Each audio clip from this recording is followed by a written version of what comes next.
Xeyirli kеш her yılını noyabrның 3-ші пәнжішәмбесі тәмәкі тартуға қаршы күрәш көне булып санала. Біз дә бу көнгә кушылырга булдык. Росстат мәгълүматлары буенча, Россиядә һәр 5-ші олы кеше тәмәке тарта. Ир-ат тартучылар хатын-кызларга караганда 5 тапкырга артты. Менә шушы замана афәте турында сөйләшергә чакырдык без экспертларыбызны. Исәнмесез? Фикерләр төрле булыр дип көтелмидер инде бүген, әмма барыбызда аңлашыла каршы, ләкин фикерләрне өстәп әйтәсез булса зәңгәр тимә, каршы әйтәсез килсә кызыл тимә, эшли басырсыз, кадерле кунакларыбыз. Гомәр әфәнде, безнең Россия ул тарту буенча менә ничегрәк күп тарталармы, әзрәк тарталармы? Статистика бармы? Статистика бармы? Ул күп тартучылар илләр исемлегенә керәме, юкмы? Ул статистика бар, ләкин ул статистика һаман үзгәреп тора. Безнең ил иң беренче урыннарны тотып тормый. Монда Кытай бик күп тәмәк тарта, шул ук гарәп илләрендә бик күп тәмәк тарталар. Төркия бик күп тәмәк тарталар. Шуның өчен безнең илебездә бар шундый яхшы уйлар, ул тарту кешеләрнең әзәюе бераз бар. Хәзер бит сәламәтлек саклау, спорт буенча, шуның өчен күп яшь кешеләр, ләкин тагын ул яшь кешеләр үзләре турында уйлый торган кешеләр, ул тәмәкедән баш тарта башладылар бераз. Ләкин ул бик күп түгел. Бәлки тәмәкене алар вейпларга алыштырганнардыр. Вейпларны күбрәк яшь үсмерләр эзлиләр, ләкин менә яшь җегетләр. Монда бит безнең бөтен дөнья сәламәтлек саклау организациясе буенча вейпларны хәзер шулай ук бәйләнүгә күрсәттеләр. Кушма Штатларында үлгән кешеләр дә бар шул вейплардан. Шуның өчен аның зыяны тагын да күбрәк. Шушы көннең, димәк, берникадәр бар дигән сүз нәтиҗәсе, шушы көн, бу көндә әлбәттә инде мөмкин булган чыганаклардан тәмәкенең зарары турында сөйләнә, тагы бер кат игътибар үзәгенә алына. Димәк, әлеге көннең дә бар кирәк. Аны һаман әйтеп торса, җитәрлекме бер көн бар? Бер көн аны көн саен сөйләргә кирәк. Көн саен Бездә шуңа күрә әйләнәбез дә кайтабыз шул темага. Шул. Аны һаман саен искә төшерергә кирәк кешегә. Аны һаман саен искә төшерсәң, шуның аннары бит ул безнең дөньяда, безнең җәмәгать, гаиләдә шуның турында каршы итеп сөйләшсәк, шул чакта яшь үсмерләр алар аның үзләренең миңнәренә сиңеп кала ул. Шуң чакта бәлки кайберләр башында тартырлар аңардан. Тапшыру бездә психолог юк, әмма Илнур әфәнде, бәлки сез җавап бирә алырсыз, пульмонолог буларак. Менә безнең үзебездә дә балалар үсә, малайлар үсә. Гаиләдә нинди тәрбия эшләр алып барырга кирәк? Менә бу начар гадәт йыкмасын өчен балага. Айрыша менә бу вейплар заманында. Башта минем Гомаров әйткән сүзләргә кушып әйтәсем килә. Без күрәбез 2010-2015 елларда тәмәке тартучы яшьләр, аларның арасында тартучылар әзәеп киткән иде. Ләкин кызганычка каршы, менә соңгы берничә елда менә шу электрон сигаретлар барлыкка килү белән безнең яшь үсмерләр бу сигаретларга кызыксынып китүеннән, аларның матур төсләреннән, алар әлбәттә ниндер төрле матур дизайннарыннан күреп инде. Ароматик үзлекләре дә бар бит әле. Әлбәттә, ансы да бардыр инде. Алар кызыксынып киттеләр, біз бүген күрәбез, яшь үсмерләр арасында тәмәке тарту ул күбәеп китте. Әлбәттә, инде мин менә врач буларак инде безнең әгәр дә яшь үсмерләр киләләр икән приемга, карыйсың, нәрсә тамагы бик кызыл икән, әле ул нәрсәләр әйтик бик бу вакытта әле обострениесе да юк, ул йөткереп тә йөрми. Сен сорыйсың инде тәмәке тартасыңмы? Әле күпчелек балалар әйтәләр юк дип. Чөнки әнисе куркалар. Ләкин шулар арасында аның көчлеләре дә бар, әлбәттә, алар әйтә, әйе, мин тартам. Менә шушы электрон сигаретлар барлыкка килү бу яшь үсмерләр арасында бигрәк тә авырлыкка китерде, чөнки әйтик ди, элек яшь үсмерләр әти-әнисеннән курыксалар, бар исе килә, ни булса да исе килә аның тәмәкенең. Бу электрон сигаретларның бер исе дә юк, шуңа инде менә бүгенге көндә бигрәк тә ата-аналарга, бу яшь үсмерләрне үстерүче балаларга әлбәттә бик авыр. Шуңа менә бу вакытта күзлектән әйтеп китәсем килә, чөнки әлбәттә без күп сөйләргә мөмкин. Тартма. Күп сөйләсәң дә барыбер бала тартып җибәрергә мөмкин дә. Шуңа менә бу яшь үсмерләрне тәрбияләүче ата-аналар балаларга игътибарлы булсыннар иде. Әгәр дә сезнең балагыз кинәт кенә магазинга йөрергә ярата башласа, өйдән китергә ярата башласа, нидер эшләр белән мин әйтеп торса, бу инде нидер подозрение барга килә. Нигә ул чыгып китәсе килә өйдән? Нигә ул аның команда кайдыр барасы килә? Безгә булышасы килә. Бу да инде минемчә менә нәрсә әле уже предупреждение булып торга тиеш минемчә бу мөмкиндә. Әле без тәмәкенең зарары турында сөйләшербез, ләкин менә беләсе килә, тәмәке тарту бәйлелеге ул нәрсә белән бәйле? Хәтерләсәк, 90-нчы, 2000-нчы еллар башында тәмәке тарту берникадәр кәттәлек билгесе, даими үзеңне күрсәтү билгесе, ләкин психологик яктан һәм бигрәк тә молекуляр яктан, әйме аның маддәсе ягыннан нәрсә белән бәйле икән? Бәлки Марат әфәнде сез җавап бирерсез. Тәмәке тарту нәрсә? Нәрсә өчен тартасы килеп тора тәмәкене? Беренчедән мен әйтер идем, яшүсмерләр нидән тәмәке тарта башлый, менә социологик өйрәнешләр күрсәткәнчә, иң күп урын алып тора 20% артыграк. Бу дуслар тарта, мен дә шуңа тартам дип җавап бирәләр. Бу сорауга ник син тәмәке тарта дигәнгә. Шуңа күрә бүгенге көнне менә теге җәмгыятьтә бөтен кеше җыелып бергә тәмәке тарту, ул бер бер-береңә иярү инде. Бер-береңә иярү. Менә бит табиблар арасында да тәмәке тартучылар тәмәке тартучылар шактый. Алар бит инде зыянын белә турып тарта. Бу нәрсәгә бәйле икән? Әлбәттә, кешене башта тарта башлый ул. Кешегә җиңелрәк булып киткән кебек була. Фәнни күрсәткечләр карасак, тәмәке тетене ул арттыра безнең ацетилхолинны, арттыра дофамин дигән шунда менә безнең медиаторлар бар.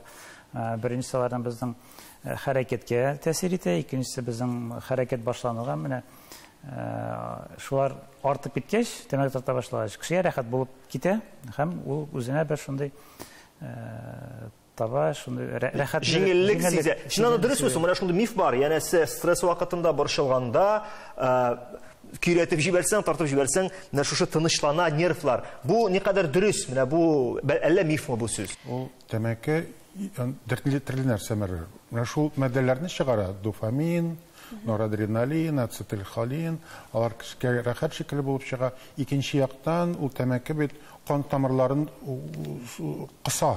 Шул өчен аның теге тормозящий эффект диләр.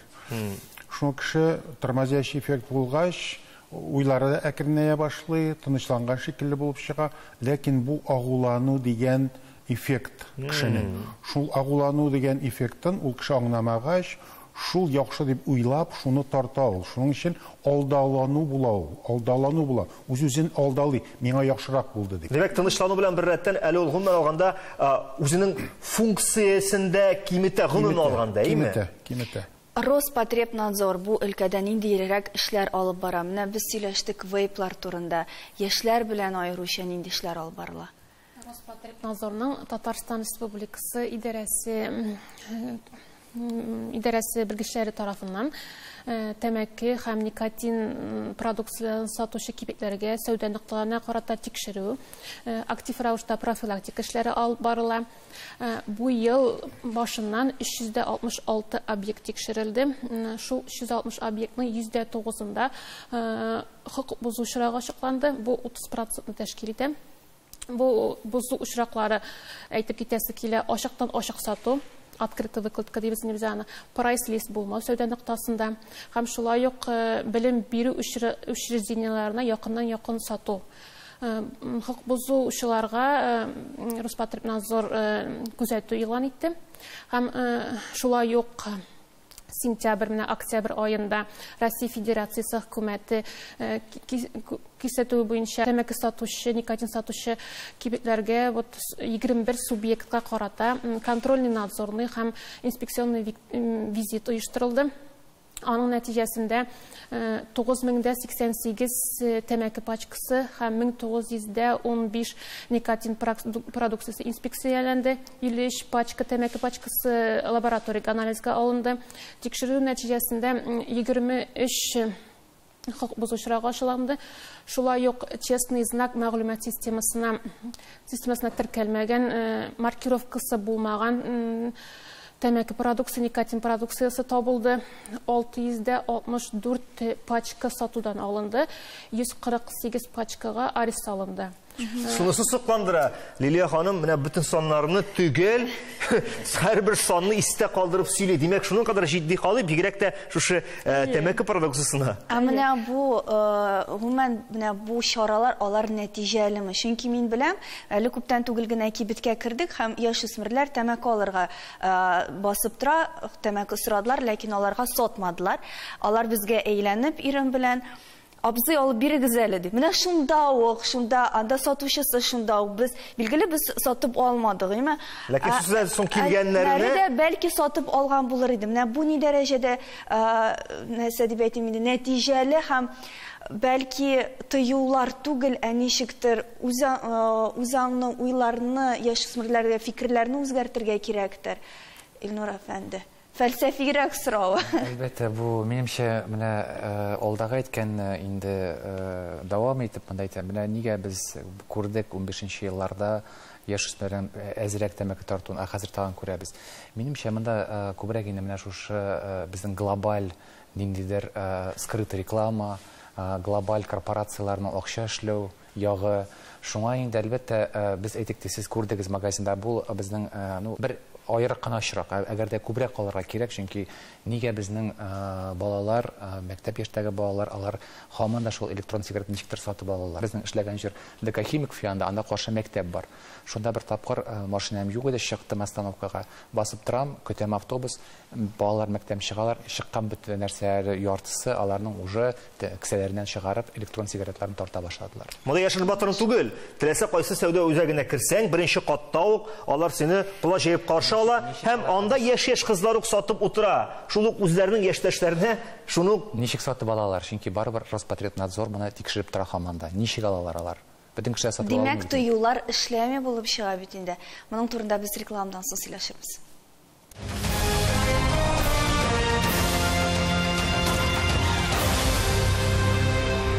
Ноябрь айының 3-нче пәнҗешәмбесе тәмәкегә каршы көрәш көне дип билгеләнеп үтелә. Шул уңайдан без тәмәкегә һәм бигрәк тә яшьләр арасында аеруча популяр булган, составында никотин булган вейпка каршы сүзләр белән тамашачыларны һәм аларның балаларын кисәтеп куйык әле. Вейп дидек. Бу электрон сигареталар һәм Беләсезме, электрон сигарета дип кенә әйтү аз булыр ул, чөнки яшьләр арасында менә зур куе төтеннәр чыгара торган чыннан да аппаратлар бар. Бар электрон сигаретадан вейп аерыла дип саныйм мин, чөнки электрон сигаретадан менә аз күләмдә төтен чыга, ә вейптан бик күп чыгаралар, әйме? Менә шушы электрон вейпларны сату очракларын мин шәхсән үзем күп күрәм, сәүдә нокталарында, сәүдә комплексларында. Лилия ханым, менә андый рейдларсыз оештырасызмы? Һәм закон аларга каршы кулланып буламы?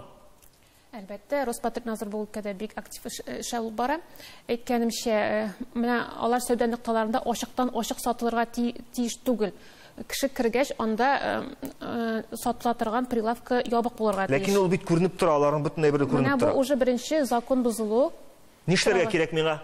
Мин граждан буларак мөрәҗәгать итә аламмы? Аларга яки миңа турыдан-туры сезгә шылтыратырга кирәк? Әлбәттә, мөрәҗәгать итә аласыз. Безнең сайтта информация язып була. Ярый, хәзер инде сәламәтлеккә зыяны турында сөйләшик. Тәмәке, вейп, кальян, башкасы гомумән көйрәтү безнең организмга ничек тәэсир итә, Марат әфәнде?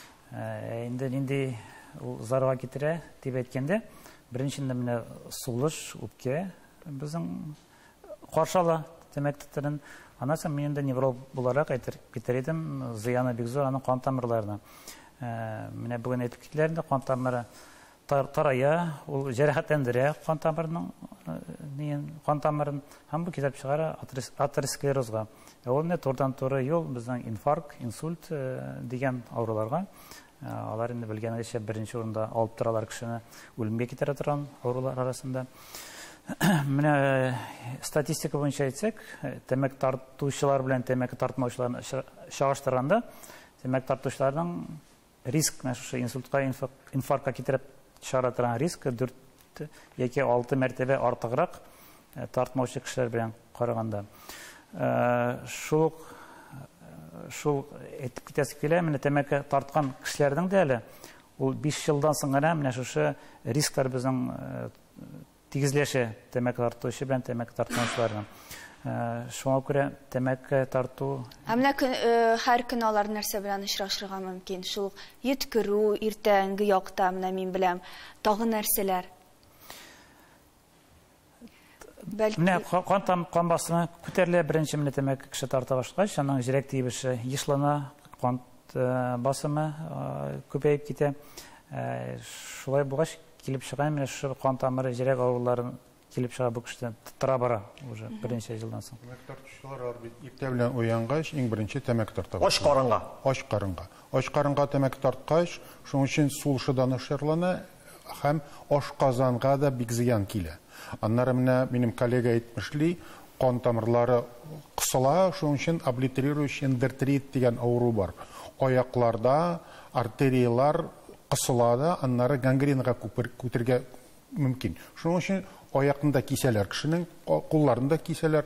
Икенче яктан бу бит онкологиягә куркыныч. Анда бензойное кольцо диләр, ароматический бензойное кольцо, химик матдәләр бар.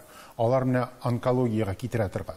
Шуның өчен кеше аннары аңарга бәйләнү булгач, эшендә дә бик зак утыра алмый. Утыргач, тагын аңар тәмәке тартырга кирәк, торып чыгып китергә кирәк. Шуның өчен Әле бу эш бирүче өчен дә эшенә дә, кеше аны эшли алмый. Аннары аның бит уена кергәч, бүтән нәрсә турында уйлый алмый ул. Аның башында шул гына тора. Шуның өчен монда психик үзгәрешләр дә бар. Аны акылсыз кеше дип атып булмый, ләкин аның психик үзгәрешләре килеп чыга. Аннары бит бар әле теге пассив тәмәке тартучылар. Менә анысы бигрәк тә безне. Менә пассив тартучылар турында сөйләшкәнче, мин хәзер безнең телевизор караучыларның кайберәүләре безгә юллаган сорауны яңратасым килә. Мөгаен менә телевизор караучылар арасында бардыр шундый кеше, ярар, сез сөйлисез, менә минем бабай гомер буе тартты 97 яшькә кадәр җитте дип. Менә абый тәмәке тартмады, 40 яшьтә китеп барды диючеләр. Аларга нәрсә дип җавап бирә аласыз? Илнур әфәнде. Әлбәттә, бу статистика, без әйтәбез. Андый шундый кызыклы мәгълүматлар да бар ул. Әйтик тимне, тәмәке тарткан кешеләрнең Альцгеймер авыртуы әзрәк була дигән. Ләкин монда уйлап караган, нигә аларның менә шушы акыл югалту, әйтик инде, яшь белән әзрәк очрый тәмәке тарткан кешеләр, чөнки алар ул яшькә барып җитә алмыйлар. Алар күбрәк үлеп китәләр, алдан инде шуңа аларның Альцгеймерларда булмый әйтик ди. Бу бит статистика дигән әйбер. Менә безнең коллега әйтеп китте, что 4-6 тапкырга күбәеп китә инсультлар. Бу бит статистика, әлбәттә. Кемнеңдер менә шушы булырга мөмкин, бабасы 90 яшькә җитте. Кемдер менә әлбәттә инде тартмаган килештә 40 яшьтә, потому что икенче факторлар да бар. Тартмаса 120-сенә дә бәлки җитәр иде. Әле күптән түгел мин шундый фикердә ишеткән идем, янәсе тәмәке тартканнарга ковид та эләкми икән дип. Янәсе менә шушы ковид вакытында янәсе тәмәке тартканнар җиңелрәк уздырып җибәргәннәр икән дип. Бармы аның белән берәр бәйлелек? Ул бит кан тамырларына зыян китергәч, ковид ул бит кан тамырларына зыян күтәрә. Шуның өчен күрсәтә, шуның өчен монда тәмәке тартучыларның риск күбәя. Киресенчә. Менә пассив тартучыларга әйләнеп кайтыйк әле, шуннан да бик кызык. Менә без мәсәлән тәмәке тартмыйбыз, әмма без алар белән һәр вакыт очрашып торабыз. Шул безнең идея тартучылары да бар, кафега барсаң да, башкасы. Аларга нинди зыян килә? Аларга шундый зыян. Аның бит үзенең тәмәкесеннән бара торган тетене. Аннары ул бит тетенне үзенә кертеп, аннары тагын чыгара. Ул бит үзгәрми тетен. Аның içində булган тагын проблемалары да чыга шуның белән. Шуның өчен без пассив тәмәке тартучылар аны сулыйбыз шуларны, шул ук нәрсәне. Тәмәке тартучылар белән яшәүче хатын-кызлар, димәк, алар менә бер тигез. Хатын-кызларга ул әле тагын икенче торган зыяны бар. Бала туу торына. Монда бит яичникларның кан тамырлары кысылгач, шуның өчен теге бесплодие проблемалары килеп чыгарга мөмкин. Алар арасында бесплодие күбрәк булып чыга. Иратлар белән, иратларның репродуктив системасы турында һәм тәмәке тарту белән бәйлелек турында берничә җөмлә әйтеп булырмы? Менә үземнән хәтерлим, безнең яшүсмер вакытта егетләр арасында ментоллы сигареттан баш тарталар иде, чөнки шундый ук бер сүз бар иде, янәсе ментоллы тәмәке тартсаң, алга таба булмау ихтималы зур дип. Бармы берәр бәйлелек? Әлбәттә, безнең бөтен органнарда кан тамырлары бар. Кан тамырлары димәк җәрәхәтләнгәч, любой орган безгә функциясе начарлана. Ментол яйса бүгінгі күнде сигаретларның бит төрлесе бар, төрле ароматик кушылмалар кушылганнар, шия белән алма тәмлеләре бар аның. Ул бит тәм генә. Ул бит шин шия түгел, шин алма түгел. Химия диләр. Димәк, зарары арта гына әле аның. Бездә бит әйтәләр, менә дару эчәргә ярамый, ул химия. Без аны менә подорожник, тагын нәрсә суын эчәбез дип, ләкин тәмәкесен рәхәтләнеп тарталар. Анда бит шин химия. Анда нинди булса, күп тәмләр булса, анда бик күп химия була. Шул ароматический бензойный кольцо дип тагын шуны әйтмәкче булам. Ул онкологиягә якынрак килә. Шуның өчен монда аның ароматическийларының зыяны күбрәк тә булып чыга. Инде замана Мин пассив тартучы буларак, мәсәлән, кая мөрәҗәгать итәм, нинди моңзарларым белән шул Роспотребнадзорга мөрәҗәгать итә алам. Хәзер күп кешеләр бит инде ирләрне, хатыннар ирләрне шикаят бирергә тиеш булып чыга. Әлбәттә, Роспотребнадзорга мөрәҗәгать итәргә була. Минем тагы шуны әйтәсем килә, менә безнең бит сайтларда бар тәмәке тота торган. Без вот менә ел дәвамында 9 айга карасак, бу сайтларны мониторим. Быел менә 307 сайтны карадык. Бу сайтларда дистанцион тәмәке тартырга тиеш түгел. Шул 28 сайт табылды, дистанцион тәмәке тарта торган. Балалар бит менә дистанцион үзләренә алалар, шуңа күрә алар сатырга тиеш түгел. Бу сайтларны без шушы мәгълүмат нигезендә судка җибәрдек. Материалларны шул суд карары нигезендә бүген көндә 9 сайтка булып куелды. 13 безнең гариза буенча канатләндер, 11 гариза пока карауда. Ялгышмасам, маркетплейслардан да алып була бит ул электрон менә бу сигаретлар. Дистанцион Хәзер алып булмый. Сатылырга тиеш түгел. Менә сигаретның тагы бер замана төрен без телгә алмаганбыз, ул да булса, менә русчалан нагревательный система дип әйтәләр инде, әйме? Стиклар. Бар бит сигарет, бар электрон, бар сигаретны никотин содержащийга керәләр алар. Аларның зарары үзләре әйтүенчә кимрәк, шуннан да шулаймы? Аны менә сиңа 380 вольт белән ток берсә, җә 220 вольт белән ток берсә. Менә 220 белән зыяны әзрәк. Әйдәгез әле шулның белән генә бәригәле үзебез. Ләкин икесе дә шундый ук, икесе дә. Мәрәбый, алайса нәрсә эшләргә? Менә мәсәлән, бар бит инде тамашачыларыбыз арасында да бик күп еллар тартканнар, әмма ташларлар иде дә ташлап булмый. Менә сездән кыскача бер эш киңәш. Ташлап була. Иң беренче теләк кирәк. Кеше теләк кирәк булса, ул аны ташлый алыр. Менә ташлыйм диючеләр, димәк, монда генә алдалыйлар. Алдылар. Марк Твен әйткән бит, тәмәкене ташларга җиңел, мин аны күп мәртәбә ташлап карадым инде. Монда шуның өчен без мотивация диләр. Аны шуның өчен үзе генә аңлый алмаса, безгә килә ул психотерапевтларга. Без алар белән сөйләшәбез, эзлибез, нинди проблемалар, нинди последствия диләр ул тәмәкесеннән аңларга кирәк. Шуң чакта без аның дарулары да бар, ташлар өчен. Аның өчен психологик яктан да барабыз без. Иң беренче без әйтәбез. Кеше һаман сайын әңгәмә үткәрергә тиеш үзе белән. Менә хәзер тәмәке тартасы киләме икән, юк микән? Тәмәке тартмасам, хәзер нәрсә булыр икән? Калдырыйм әле шуны дип. Шулай булса, иң әз дигәндә яртылашка әзәйә тәмәке тарту. Алар бит күп кеше тик торганнан гына тарта. Эш булмаганда. Шуның өчен шуннан башлыйбыз. Иң беренче теләк. Менә минем танышларым арасында Аленкар авторлыгындагы китап укып ташлаучылар бар. Минем ул китапны үзем дә укып караганым бар. Һәм чыннан да психологик яктан кешегә тәэсир итә торган эпизодлар күп анда. Ул Аленкар үзе тәмәке тарта торган кеше булган, ләкин аның ул китабы шуның өчен шулай ташлаган ул аны. Аңарга ул китапны язарга психологлар булышканнар. Шуның өчен анда мин укыдым ул китапны. Китапның ахырына килгәндә инде мотивациясе дә килеп чыга. Бөтенесенеке түгел, ләкин кайбер кешегә булыша ул. Менә табиблар тәмәке тарткан кешенең гомере ким дигәндә 10-12 елга кими дип әйтәләр. Шуңа күрә бәлки бу начар гадәттән арынырга, баш тартырга вакыттыр. Таянырныкта һәр вакыт бар шуннан. Тапшыруны минем әбием сүзләре белән тамамласып килә. Тартмагыз, үләсез.